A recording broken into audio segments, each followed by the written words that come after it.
السلام عليكم، اهلا بيكم في فيديو جديد. فيديو النهارده فيديو لكل محبين مخبوزات الافران. هنعمل مع بعض النهارده القرص الطريه بنص كيلو من الدقيق. زي ما انتم شايفين هنعمل كميه حلوه قوي. كمان هنحشي جزء منها بالعجوه لكل اللي بيحبوا القرص بالعجوه. هنعمل لكم كمان بالعجوه زي ما انتم شايفين. نص كيلو هيعمل معانا كميه حلوه قوي وبكل سهوله. انا هنا بوريكم اللي بالعجوه وبوريكم كمان ان في جزء منها ساده.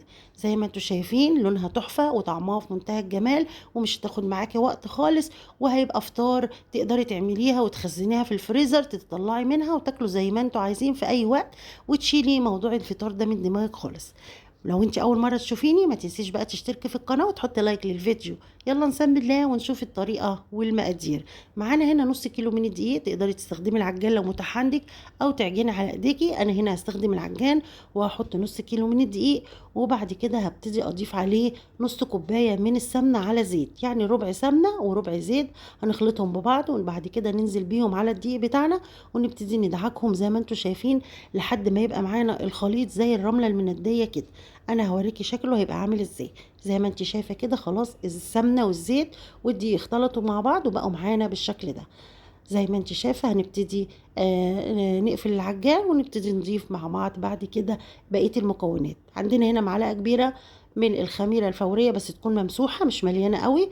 وهنبتدي نخلط وما ننساش طبعا رشه الملح، ونبتدي نضيف 3 معالق كبار من السكر. ولو انت عايزاها تبقى التحليه بتاعتها اكتر من كده تقدري تضيفي 4 معالق. انا هنا ضفت 3 بس. وهبتدي اخلط زي ما انتم شايفين. بعد كده هجيب كوبايه من اللبن او الحليب وابتدي اضيف بالتدريج زي ما انتم شايفين واحده واحده. في الوقت ده انا كنت نسيت ان احنا نضيف معلقتين من الزبادي، بس بعد كده هضيفهم.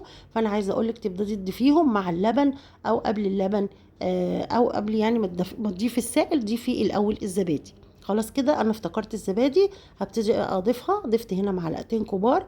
وطبعا تقدري تستغني عن اللبن. لو عايزه تعجني بميه هتضيفي معلقتين كبار من اللبن البودر وتعجني بيهم.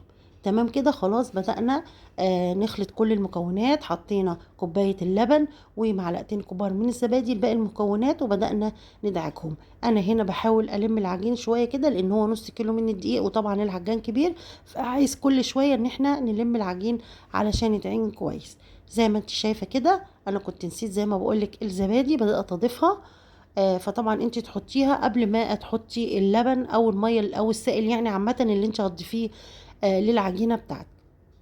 تمام كده. بعد كده انا ضفت حوالي معلقتين كبار من الميه لان حسيت ان الدقيق بتاعي محتاج كمان مقدار من السوائل. يبقى انا حطيت حوالي كوبايه وربع من السائل اللي هو حليب او ميه ومعلقتين كبار من الزبادي علشان يختلطوا ببعض.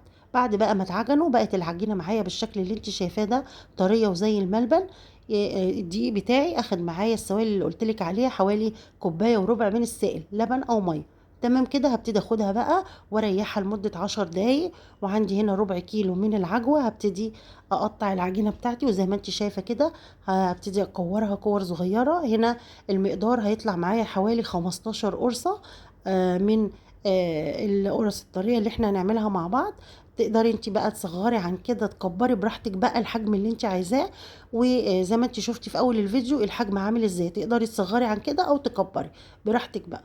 انا المقدار دوت عمل معايا 15 قرصه بالحجم اللي انت شفتيه في اول الفيديو.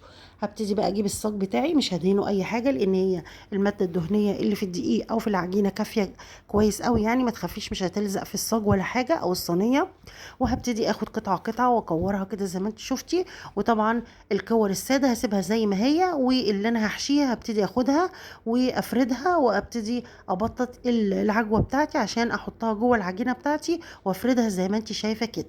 بعد ما كورتها طبعا حطيت على العجوه بتاعتي معلقتين كبار من السمنه علشان اقدر اكورها وتتفرد معايا.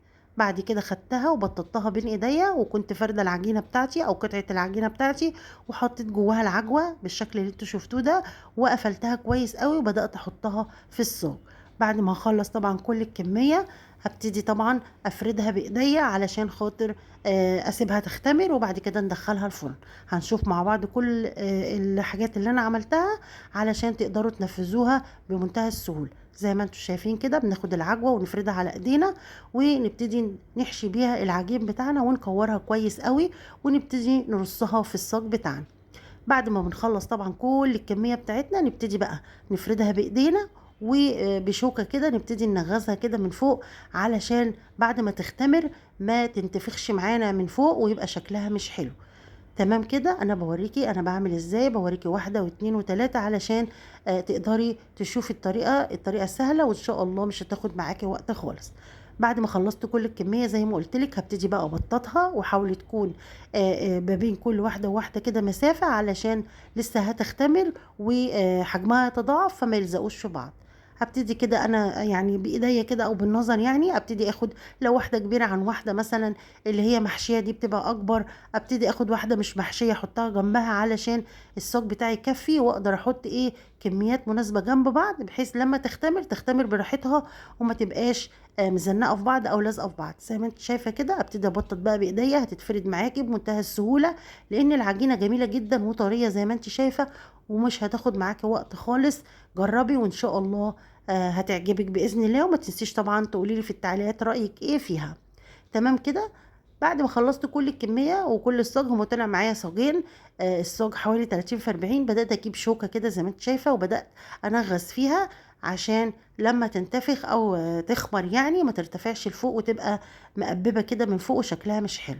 تمام كده؟ بعد كده هاغطّيها بقى واسيبها تختمر، وطبعًا في الصيف ما بتاخدش وقت طويل، بتختمر على طول، يا دوب هو نُص ساعة وهتلاقيها اختمرت معاكِ. وطبعًا لو أنتِ حاطاها في المطبخ والمطبخ سخن هتختمر معاكِ، مش هتاخد وقت خالص. زي ما قُلت لِك كده غطيتها وسِبتها أخدت معايا نُص ساعة، وبعد النُص ساعة اختمرت وبقت معايا بالشكل اللي أنتِ شايفاه ده، في منتهى الجمال. كنت أنا طبعًا مسخّنة الفرن بتاعي على درجة حرارة عالية حوالي 260، ولو أنتِ ما عندكيش timer في الفرن يعني أو درجات في الفرن، تبقي تخلّيها على درجة حرارة أعلى من المتوسط. تمام كده، بتدخّليها الفرن وبتاخد معاكِ بالضبط ربع ساعة وبتخرج معاكِ بالشكل الجميل ده.